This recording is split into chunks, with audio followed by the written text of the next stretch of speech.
Hi, welcome back my dear student, my YouTube channel Christ English classes. जैसा कि आप लोगों ने थंबनेल पे देख चुका कि वर्ब जो है एक ट्री की जैसा है। अगर हम बात करें वर्ब की, तो वर्ब अगर आप पढ़ते हैं, अगर आपको वर्ब की समझ आ जाता है तो आप बहुत सारे लेसन पे आप अपना अधिकार बना लेते हैं। क्योंकि हम बहुत जगहों पे जानते हैं कि हम पढ़ रहे हैं टेंस, पढ़ रहे हैं वॉइस, लेकिन ऐसा कुछ नहीं। हमेशा जो है हम लोग वर्ब का ही अधिकांशतः चैप्टर में पढ़ने को मिलता है। अगर हम बात करें माय डियर स्टूडेंट्स वर्ब की, तो वर्ब को जरा समझने का प्रयास करेंगे। जो हमारा हेडिंग आज होगा, जैसा कि आप लोग थंबनेल पे देख ही चुके हैं, वर्ब जरा समझेंगे। वर्ब का हिंदी आपको हम लिख ही चुके हैं, उस पे क्रिया। क्या हिंदी लिखे? क्रिया। जरा समझने का प्रयास कीजिएगा। अगर आप किसी को बोलते हैं कि हम अंग्रेजी पढ़ रहे हैं, वर्ब पढ़ रहे हैं, वर्ब, कुछ लोग तो बोलेगा वर्ब, गलत बात।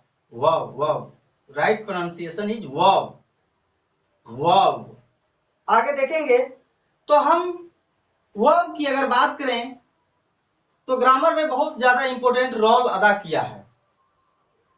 तो इन्हीं सारे चीजों को आज हम समझने वाले हैं कि वर्ब किस प्रकार से और कितने वर्ब का रूप है, वर्ब कितने प्रकार का होते हैं, इन सारी चीजों पे हम चर्चा करेंगे। वर्ब क्या है, तो आइए हम स्टार्ट करते हैं बिना समय गवाए कि वर्ब क्या है। जरा समझने का प्रयास कीजिएगा कि वर्ब क्या है। तो जैसे ही आप लोग वर्ब के नाम सुनते हैं तो आपके माइंड में क्वेश्चन आता है, वो आता है व्हाट इज वर्ब। वर्ब क्या है, जरा समझने का प्रयास कीजिएगा कि अगर हम बात करें वर्ब की, तो आप समझ जाइएगा कि वर्ब जो है एक कहां से आया है। तो वर्ब जो है एक लैटिन शब्द वार्वम, वार्वम से लिया गया है। यानी कि वार्वम शब्द लैटिन था, वार्वम शब्द लैटिन शब्द था और उससे इसे लिया गया और इसे बनाया गया वर्ब, यानी क्रिया। ठीक है। अब यहाँ क्रिया का मतलब होता है एक्शन से, कुछ करने से। मात्र कुछ करने से नहीं होता है। अगर आप बच्चों से अगर इसका परिभाषा पूछेंगे व्हाट इज वर्ब, तो सीधा बोल देगा verb is a doing work, but it is not right, it is not right. हम देखते हैं इन सारी चीजों को कि ये चीजें है क्या, वर्ब राइट में है क्या, वर्ब का राइट परिभाषा क्या है। अगर आप लूसेंट को देखेंगे तो अलग अलग प्रकार की परिभाषाएं लिखा है।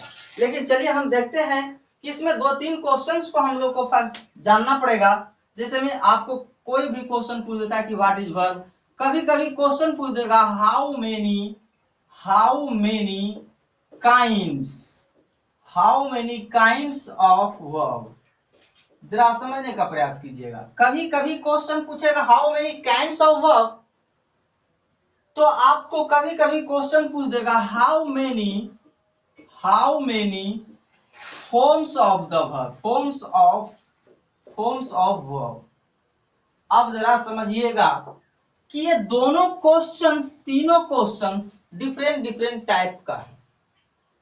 तो इन सारे सवालों को हम आज करने वाले हैं, जानने वाले हैं। तो आप अगर मेरे चैनल पर पहली बार आए हैं तो आप जरूर से चैनल को लाइक कीजिए, सब्सक्राइब कर लीजिएगा और बेल आइकन की घंटी को दबा दीजिएगा, क्योंकि हम यहाँ जो करवाने वाले हैं आपको परफेक्ट तैयारी अंग्रेजी की। आप जीरो से उठा करके हीरो लेवल तक की ग्रामेटिकल फैक्ट को दिखाएंगे और समझाने का भी प्रयास करेंगे। और जो भी मटेरियल्स होगा हम आपको अपने टेलीग्राम चैनल पे प्रोवाइड करवाते चलेंगे। इसके लिए आप अगर अपने दोस्तों को साथ में तैयारी करना चाहते हैं तो उसे भी बताइए कि आओ मेरे साथ जुड़ो इस चैनल पे और देखो। आप सबसे पहले चीजों को समझने का प्रयास कीजिएगा। चलिए तो हम आते हैं, शुरुआत करते हैं। तो अगर हम वर्ब की बात करते हैं, परिभाषाएं की, तो जरा सा हम देखते हैं कि वर्ब जो है लूसेंट जनरल इंग्लिश का जो लूसेंट आता है उसमें क्या परिभाषाएं लिखा है, तो उसमें लिखा है कि वर्ब इज अ वर्ड, बढ़िया से समझिएगा, लूसेंट का परिभाषा यहाँ हम लिख ले रहे हैं। लूसेंट जनरल इंग्लिश बुक में जो लिखा है वो लिख रहा है a verb is a word, right, यानी कि वर्ब शब्द है, ठीक है। फिर आगे लिखता है यूज्ड फॉर, दिखाई पड़ रहा है, यूज्ड फॉर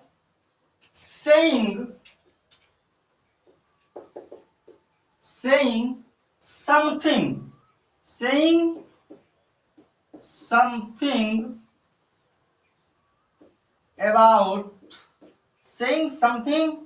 about some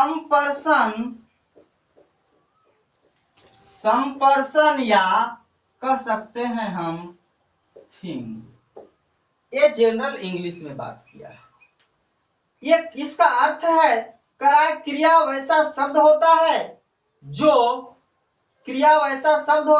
जो किसी कार्य को, यानी कि उसको verb is a word used for saying something, यानी क्रिया का ऐसा शब्द है जो किसी के बारे में, किसी पर्सन के बारे में या किसी वस्तु के बारे में कुछ कहता है। जरा समझिएगा कि क्या लग रहा है, क्रिया ओनली किसी वस्तु या किसी व्यक्ति के बारे में मात्र कहता है। इस चीजों को हम सेटिस्फाइड करेंगे कि डिफाइन तो है, लेकिन वर्ब जो है और कुछ चीजों को कहता है। वर्ब जो है किसी चीजों को और कहता है, वो हम आपको बताने का प्रयास करेंगे। एक डिफिनेशन तो मैंने आपको लिख दिया, और बच्चे की अगर बात करेंगे तो बच्चों लोग तो अपना डिफिनेशन खुद ही बना लेते हैं। क्या लिखेंगे, verb is a doing word. क्या लिखेंगे, a verb is a doing word. लेकिन माय डियर स्टूडेंट्स, आप बच्चे नहीं हैं कि आप ये छोटी सी परिभाषाओं से खुश हो जाइए। आप इंटर लेवल के स्टूडेंट हैं। जब आप इंटर लेवल के स्टूडेंट हैं, मैट्रिक लेवल के स्टूडेंट हैं, तो आपको कुछ चीजें एक्स्ट्रा होनी चाहिए। आप मैथ में देखते होंगे 9 में कुछ सूत्र पढ़ाया और उसी को 10 में डिवाइड करके बताने का प्रयास किया है। तो इन सारी चीजों को ध्यान में रखते हुए चलेंगे। आप वीडियो को स्किप मत कीजिएगा, क्योंकि अगर आप वीडियो को स्किप करते हैं तो आपकी नुकसान है। क्योंकि मैं आपको बता दूं कि हमारे संविधान के क्रिएटर ऑफ द कॉन्स्टिट्यूशन यानी कि बाबा साहब ने बोले हैं कि शिक्षा वह शेरनी का दूध है, जो पिएगा वो दहाड़ेगा। तो मैं शिक्षा रूपी शेरनी का दूध चम्मच में लिए खड़ा हूं और आपके मुंह में डालने का प्रयास कर रहा हूं, लेकिन आप मुंह फेरेंगे तो किसको क्या लेंगे। इसीलिए भगाने का प्रयास, वीडियो का स्किप करने का प्रयास मत कीजिए। वीडियो कंप्लीट देखिए, नोट्स बनाइए, उसके बाद अगर नहीं समझ में आता तो फिर मुझे आप कमेंट कीजिए, आप फोन कीजिए, हम आपसे बात करने के लिए रेडी हैं। चलिए तो आगे हम कुछ और भी चीजों को देखते हैं कि वर्ब क्या क्या राइट डिफिनेशन ए चलना चाहिए या ए चलना चाहिए। थोड़ी सी हम आपको प्रयास करेंगे कि कलरफुल मार्कर का प्रयोग कर लें। एक मार्कर मेरे पास और है, उसको भी हम यूज कर लेते हैं, जो जरा सा देख लें। देखिए, चलिए मेरे पास अब हम दूसरे प्रकार जो है, दूसरे तरीकों के यानी कि दूसरे डिफाइन प्रयास करेंगे समझाने का। उसके पहले हम आपको देखेंगे कि आपको इसका हम परिभाषाएं को सूचित करेंगे, प्रकट करेंगे, जो जरा सा समझने का प्रयास कीजिएगा। हम इन दोनों 3 चीजों को मिटाने का प्रयास करते हैं, मिटा लेते हैं। आप समझते रहिए, चैनल पे बने रहिए, चैनल को अपने दोस्तों मित्रों के साथ भी शेयर कीजिए और उन्हें भी बताइए कि चलिए अब आ गए हैं हमारे टीचर। आगे देखिएगा, एक दो सेंटेंस समझिए। यहां कह रहा है राम इज इल, पहले समझना है, डिफाइन बाद में। सेकेंड में कह रहा है Ram has a pen. Third में कह रहा है Ram goes to a school. बढ़िया से समझने का प्रयास करना है, बस कुछ नहीं। ग्रामर इजी है, मैं इसीलिए बोलता हूं हंसते हंसते ग्रामर के रास्ते। आइए मेरे साथ, हंसते हंसते चलते हैं ग्रामर की रास्ते। तो देखिएगा सेंटेंस में अगर हम देखने का प्रयास करें तो माय डियर स्टूडेंट्स, यहां दिख रहा है कि तीनों सेंटेंसेस में राम जो है सब्जेक्ट का काम कर रहा है, कर्ता का। और इन तीनों सेंटेंस में अगर हम बात करें वर्ब की, तो एक में वर्ब है इज और दूसरा में हैज, तीसरा में गोज। क्या लग रहा है कि a verb is a word that used for saying something about some person या something। ये परिभाषाएं तो हद तक के चलेगा, क्योंकि लुसेंट का परिभाषाएं हैं और सेटिस्फाइड भी है। लेकिन जो हमने बच्चों को, जो हमारे बच्चों भाई बहन जो आदत कर लिए हैं कि action word, doing word, only action word या डूइंग वर्ड बोलते हैं, वो नहीं चलेगा। क्यों नहीं चलेगा, जो जरा सा देखिएगा। इसमें बता रहा है कि राम बीमार है। अब जरा सोचिए कि राम बीमार है, तो राम बीमार होने के लिए क्या कुछ किया कि हम बीमार पड़ जाएं? आप बताइए कि आप बीमार होने के लिए कुछ करते हैं? नहीं ना। आप ही से मैं बोल रहा हूं, आप क्या बीमार पड़ने के लिए कुछ करते हैं? नहीं ना। तो फिर स्वयं हो जाता है। तो इस सेंटेंस में राम सब्जेक्ट है और इज जो वर्ब है, तो यहाँ इज जो डिनोट कर रहा है, स्टेट को डिनोट कर रहा है। स्टेट का मतलब अवस्था को डिनोट कर रहा है। आगे सेंटेंस में देखेंगे तो राम सब्जेक्ट है और हैज वर्ब है ना। समझते चलिएगा कि राम सब्जेक्ट है, हैज वर्ब है। इस सेंटेंस में क्या राम कुछ कर रहा है? नहीं। राम इसमें यह बताने का प्रयास कर रहा है कि मेरे पास एक कलम है, यानी कि मैं एक कलम का मालिक हूं। तो इस सेंटेंस में हैज जो वर्ब है वो बात कर रहा है पोसेशन का, यानी अधिकार का। समझ रहे हैं? तीसरे सेंटेंस में देखते हैं कि राम सब्जेक्ट है और गोज वर्ब है। क्लियर है? अब यहां गोज वर्ब बता रहा है कि राम स्कूल जाता है। तो यहां पे राम ने कुछ एक्शन को किया, तो यहां हम कह देंगे कि ये जो है हमारा एक्शन है, यानी कार्य है।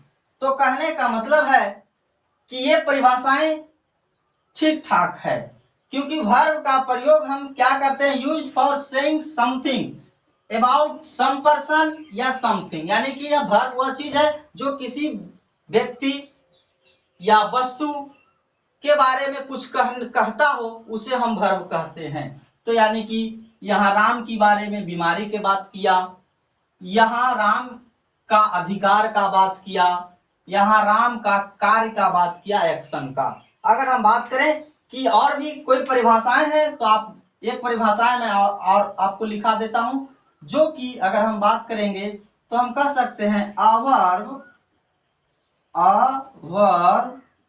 Is a word that shows an action, possession and a state of being। ये भी एक परिभाषाएं हैं, वो भी चलेगा। अब जरा समझने का प्रयास कीजिएगा कि वर्ब किसी मानव की या किसी भी चीजों की अवस्था, कार्य और अधिकार तीनों को व्यक्त करने वाले शब्द को ही हम वर्ब कहते हैं। आपको मैंने एक प्रश्न का जवाब दिया जो है व्हाट इज वर्ब, तो आप चाहें तो दोनों परिभाषा जो भी है डिफाइन है, आप अपने कॉपी पे नोट कर सकते हैं। नोट्स बनाते चलिएगा, क्योंकि बड़ा मजा आने वाले। अगर आप इंटर की तैयार छात्र हैं या मैट्रिक का है, तो आप मेरे साथ जुड़िए। हम आपके इंग्लिश में 0 से हीरो लेवल तक के हम काम कर लेंगे आपके साथ में। इसके लिए मैं आपसे हमेशा वादा करते रहता हूं। चलिए अब हम इसको मिटाते हैं, वर्ब की आगे और चलते हैं। क्योंकि जैसा कि मैंने थंबनेल पे लगाया कि वर्ब जो है क्या है, पेड़ की जैसा है, ट्री की जैसा है। तो सारी चीजों को मैं आपको प्रकट करने वाला हूं, दिखाने वाला हूं। आप चैनल पे हैं, बने रहें, स्किप वीडियो को मत कीजिएगा, रिक्वेस्ट ही रहेगा। चलिए नेक्स्ट आगे हम बढ़ाते हैं पॉइंट को। जब हम आगे बढ़ते हैं पॉइंट को लेकर के, तो हमको पॉइंट पढ़ने को मिलता है काइंड्स ऑफ वर्ब। क्या पढ़ने को मिलता है? Kinds of verb. जरा समझने का प्रयास कीजिएगा। जब हम काइंड्स ऑफ वर्ब पढ़ते हैं, यानी कि वर्ब का प्रकार, तो जरा सा समझिएगा कि अगर हम बात करें वर्ब की प्रकार की, तो वर्ब कहता है कि 2 प्रकार का होता है। एक जो होता है मेन वर्ब होता है, और दूसरा एक्जुलरी वर्ब होता है, एक्जुलरी वर्ब होता है। सही समझ रहे हैं? इसका कुछ और भी अन्य अन्य नाम है जो मैं आपको बता दूं। कहीं कहीं आपको ही मिलेगा लेक्सिकल वर्ब। जब आप लुसेंट की मैं बात कर रहा हूं, लुसेंट पढ़ेंगे तो लेक्सिकल वर्ब मिलेगा। कभी कभी इसका नाम आपको दे देगा प्रिंसिपल वर्ब, प्रिंसिपल वर्ब तीनों में जुड़ा रहेगा वर्ड क्या, वर्ब। चलिए इधर जरा सा समझने का प्रयास कीजिएगा। एक्जुलरी वर्ब एक नाम, दूसरा नाम अन्य लोग भी बोलते हैं हेल्पिंग वर्ब, तीसरा नाम इसको जाना जाता है वो है सपोर्टिंग वर्ब। तीनों वर्ड के अंत में क्या जुड़ेगा, वर्ब। चलिए यहां तक की बातें हुई। अगर हम बातें करेंगे कि मेन वर्ब क्या है, एक्जुलरी वर्ब क्या है, सारी चीजों को मैं आपके पास व्याख्या करूंगा, इसके लिए आप चिंता ना करें। अगर हम बात करते हैं मेन वर्ब तो जरा समझने का प्रयास कीजिएगा। हम कह देंगे मेन वर्ब या लेक्सिकल वर्ब की बात करेंगे तो क्या है जो जरा सा समझने का प्रयास कीजिएगा। The verbs which, the verbs which, the verbs आपको राइटिंग दिखना चाहिए, the verbs which is used या or verb, the verb which is used as main verb, as main verb, as main verb in the sentence, in the sentence। यानी कि वैसा verb जो sentence में main verb के रूप में काम करता है, मेन वर्ब के जैसा काम करता है, उसे हम lexical verb, principal verb, main verb आदि नामों से जानते हैं। अगर हम बात करेंगे एक्जुलरी वर्ब की तो आप इसका भी परिभाषाएं को जान लीजिए। एक्जुलरी वर्ब थोड़ा सा हम यहां लिखने का प्रयास करेंगे, कहां लिख दें, कहां आपको दिखे। चलिए पहले हम इसको मिटा लेते हैं, उसके बाद हम आपको लिखेंगे। आप इसको अगर नहीं लिखें तो वीडियो को रोक लीजिए और नोट कर लीजिए, क्योंकि अब हम अगले परिभाषाएं पे चलने वाले हैं। चलिए आगे जब हम देखते हैं इसमें कि एक्जुलरी वर्ब क्या है तो जरा सा समझने का प्रयास कीजिएगा। वही बातों को मैं आपको परिभाषित पहले कर रहा हूं, जिससे आपको बहुत ज्यादा लोगों का होता है कि परिभाषाएं क्या है, हम लिखना चाहते हैं। तो नो डाउट आप लिखिए एक्जुलरी वर्ब। इसका परिभाषाएं क्या है जो जरा सा समझिएगा। कहता है the verb which are used, यानी कि अगर हम कह सकते हैं the verbs which are used, which are used with, दिखाई पड़ रहा है, विद द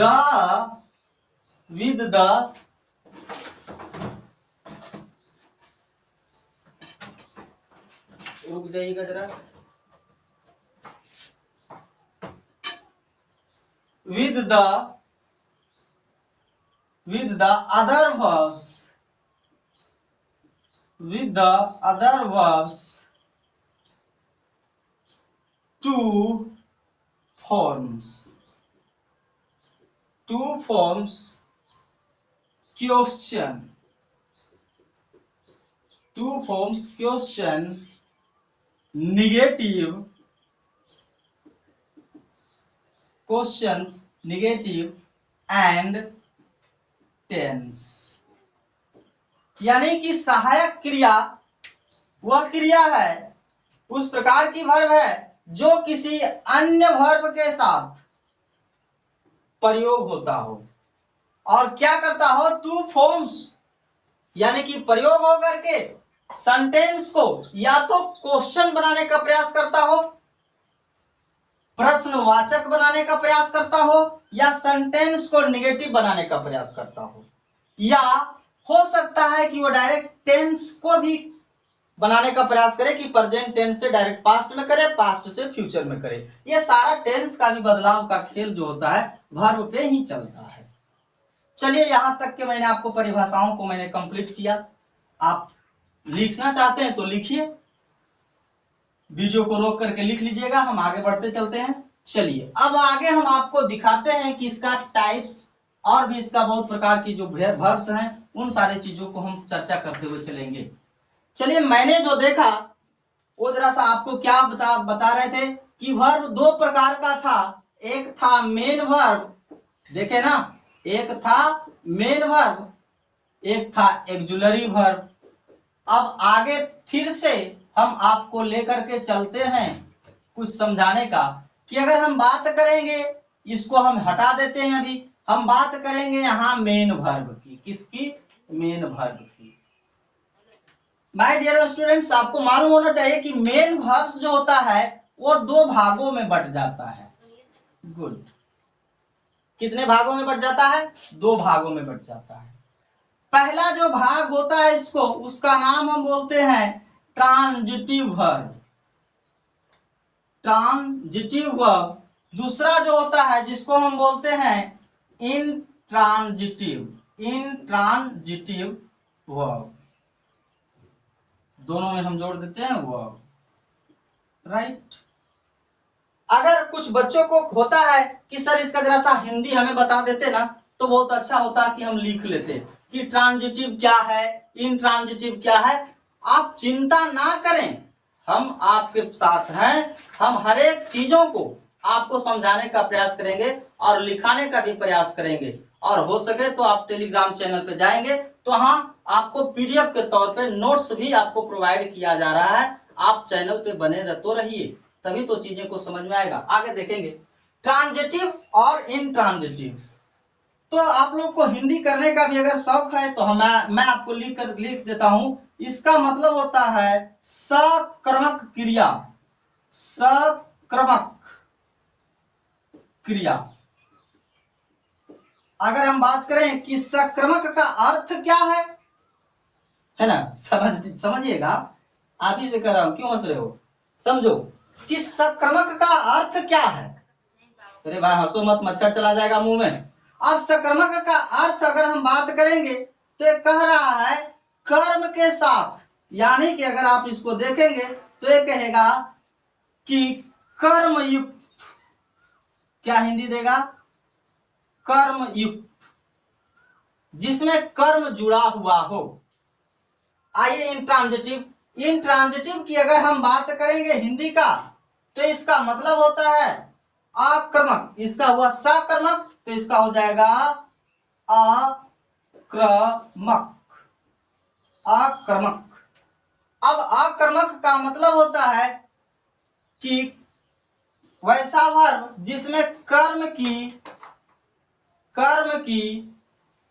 आवश्यकता या जरूरत नहीं हो। समझ रहे हैं? आप नोट कर लीजिए ये दोनों का। ट्रांजिटिव वर्ब और इंट्रांजिटिव वर्ब, सकर्मक आक्रमक। नोट कर लिए तो ठीक है, हम आगे बढ़ते हैं। ठीक है।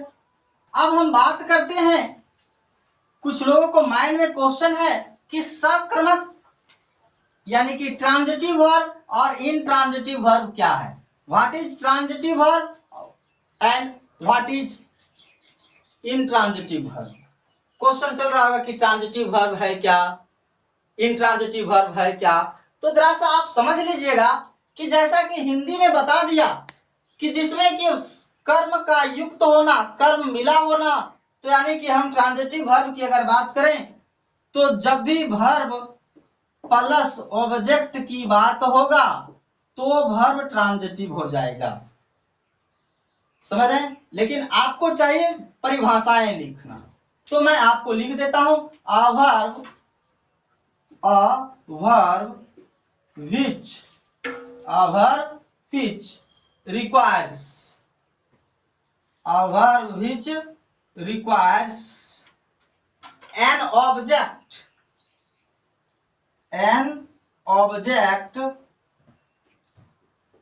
to complete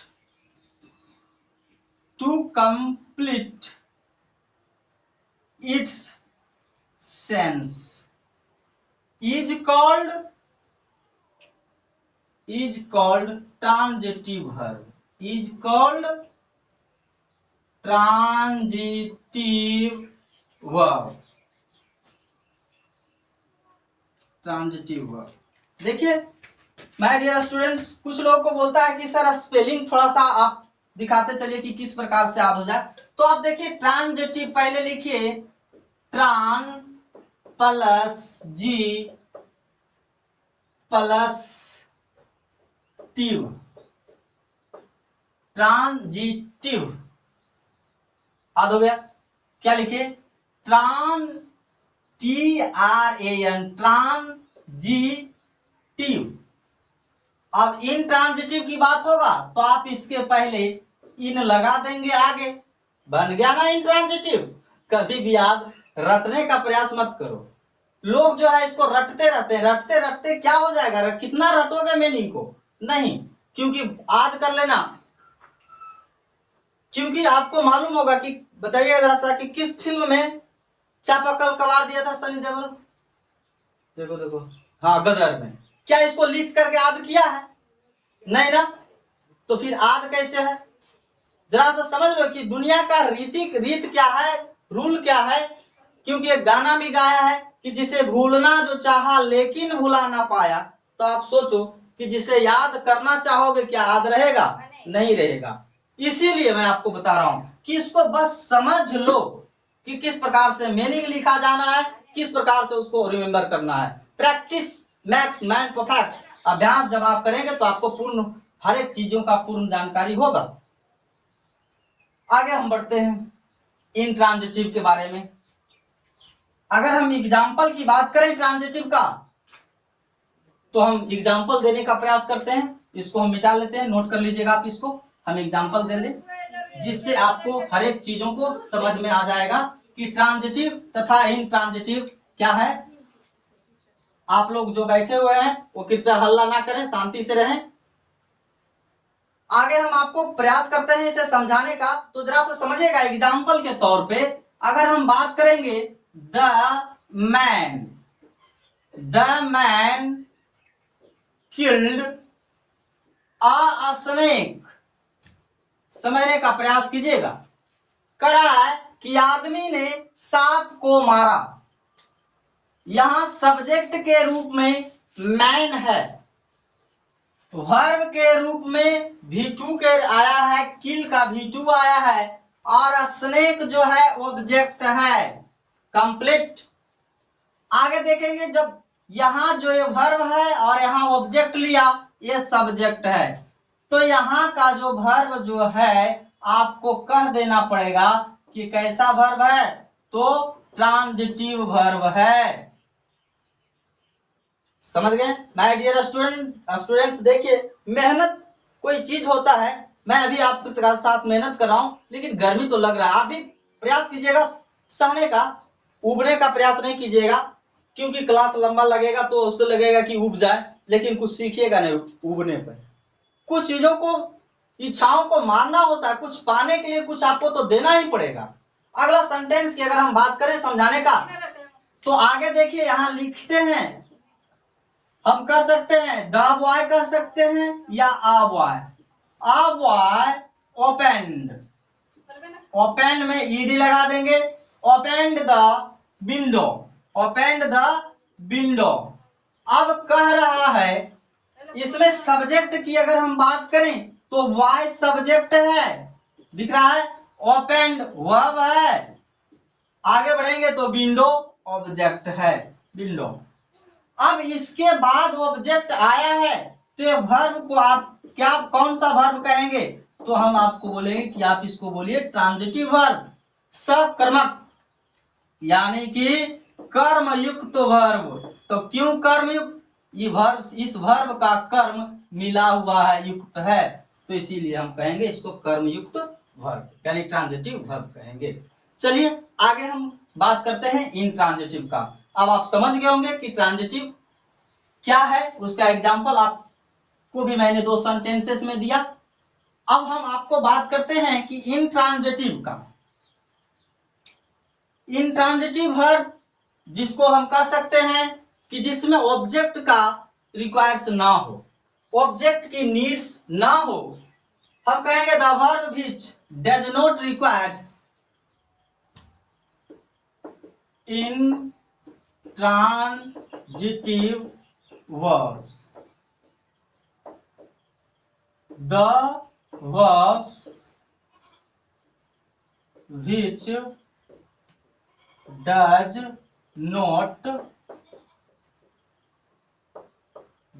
not require an object to complete its sense is called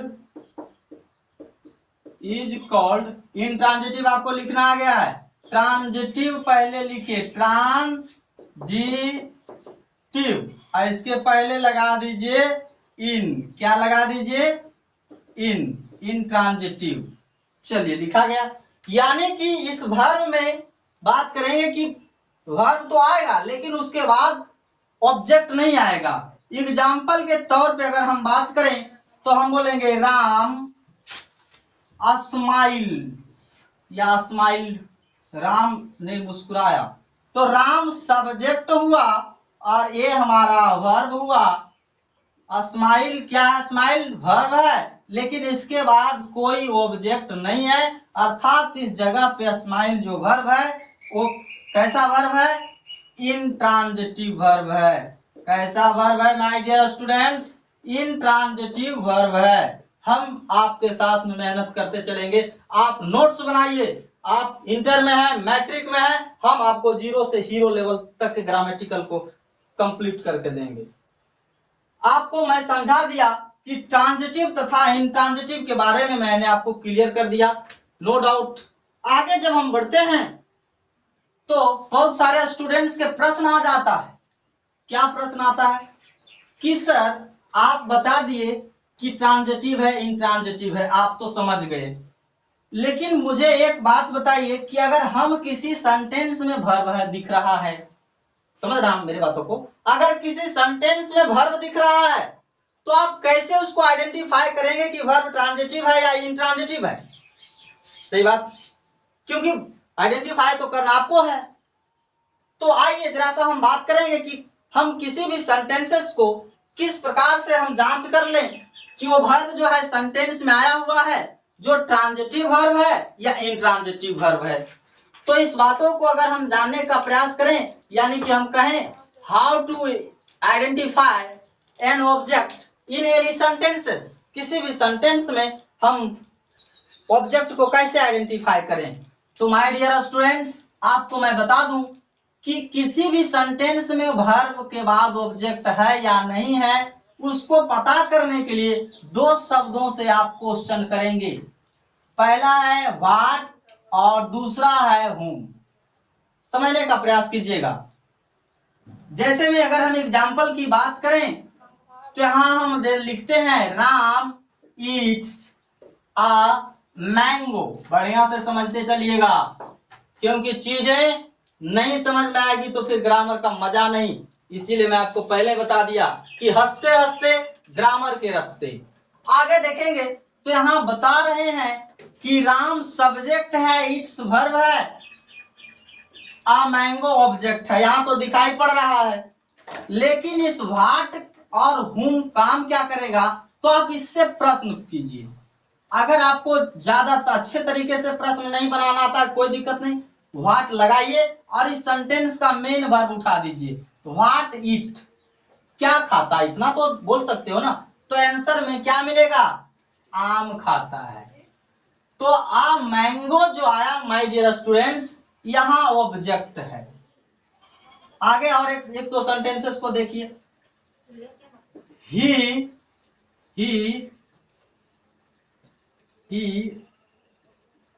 reads the Bible. Bible का पहला अक्षर हमेशा कैपिटल होगा। अब यहां हम पूछते हैं व्हाट रीड, क्या पढ़ता है? तो आंसर आया ना बाइबल। तो बाइबल इस सेंटेंस में क्या है? ऑब्जेक्ट है, ऑब्जेक्ट हुआ। तो कहने का मतलब है कि हम व्हाट से भी पता कर रहे हैं, लेकिन अगर हम आपको एक सेंटेंसेस यहां इस प्रकार से दे रहे हैं, राम बीट्स, बढ़िया से समझिएगा, राम बीट्स यू, राम आपको पीटता है। क्वेश्चन कीजिए यहां हम क्वेश्चन करेंगे। अगर हम लगाएंगे, क्या क्वेश्चन में लगाते हैं? व्हाट बीट, क्या पीटता है? कोई आंसर नहीं ना।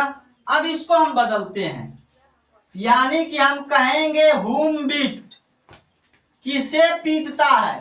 तो आप कह देंगे ना राम आपको पीटता है। तो यहाँ जो आंसर के रूप में आएगा जो यू आएगा, तो यू हमारा ऑब्जेक्ट है। माय डियर स्टूडेंट्स, आप एक पॉइंट को अवश्य नोट कर लीजिए। अगर सेंटेंस में कोई लिविंग थिंग है, नोट कीजिए, अगर सेंटेंस में लिविंग थिंग हो ऑब्जेक्ट के तौर पे, तो उस जगह पे हम हुम से प्रश्न करके आंसर निकाल सकते हैं। समझ गए? और अगर सेंटेंस में, दूसरा उसी लाइन में लिख लीजिएगा, अगर सेंटेंस में कोई नॉन लिविंग थिंग हो ऑब्जेक्ट के रूप में, तो आप उस जगह पे व्हाट से प्रश्न करके उससे आप आइडेंटिफाई कर सकते हैं। यानी कि अगर आप इसको चाहें तो अपने लैंग्वेज में बना करके नोट्स में लिख लेंगे।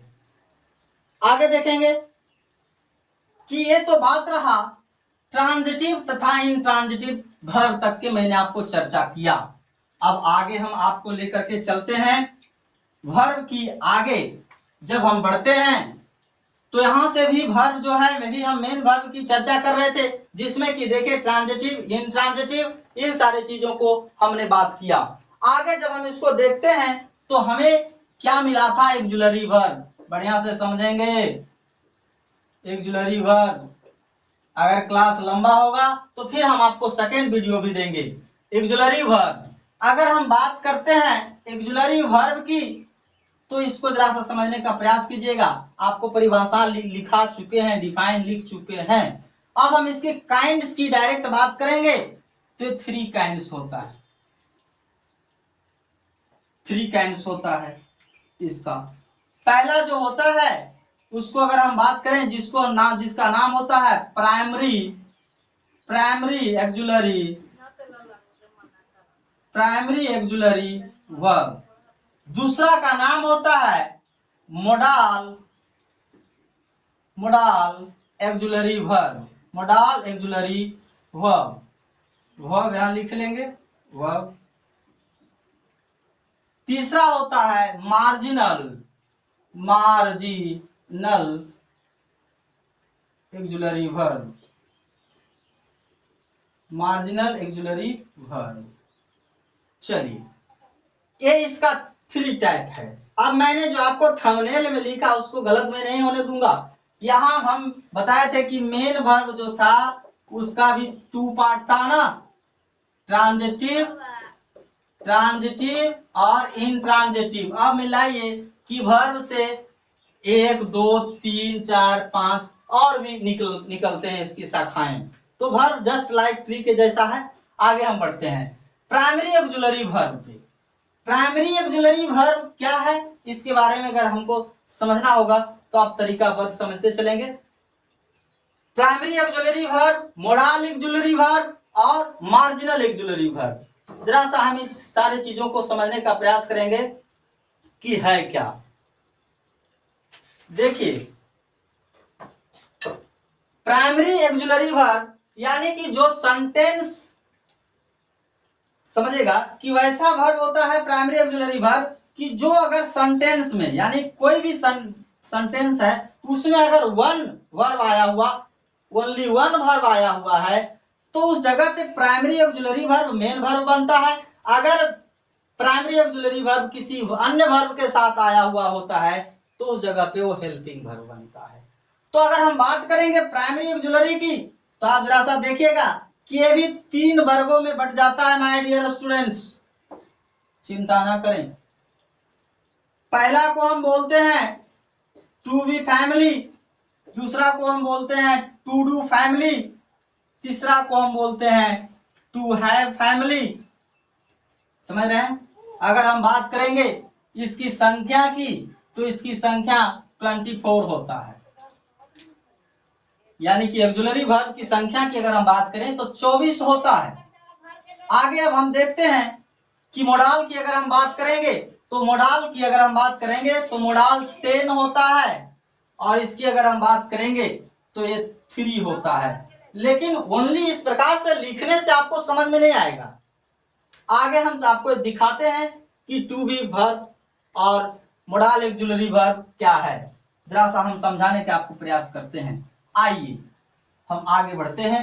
24 होता है और 24 आपको मैं काउंट करवा लूं, उसके बाद हम इसको जो मेन फैक्ट होगा उसमें कुछ हम चर्चा करने का प्रयास करेंगे, आगे देखेंगे। देखिए अब हम आगे बढ़ाते हैं। तो कोई भी वर्ब किसी भी वर्ब में आप देखेंगे तो उसका हम बात करते हैं तो V1 होता है, V2 होता है, V3 होता है, V4 होता है, V5 होता है, यानी फॉर्म, फॉर्म का मतलब रूप, वर्ब का रूप 5 होता है। अगर हम बात करेंगे कि 5 होता है, उसके पहले एक वर्ब होता है माय डियर स्टूडेंट्स, जिसको हम बोलते हैं वर्ब का बेस फॉर्म। ये मैं आपको अलग से समझा दूंगा, क्योंकि अगर हम इसको समझाने का प्रयास करेंगे तो क्लास जो है और लॉन्ग हो जाएगा और चीजें समझ में नहीं आएगा। चलिए हम बात करते हैं कि इसका बेस फॉर्म एक बी है और 20 बेस फॉर्म से V1 निकला, M और R याद कीजिएगा।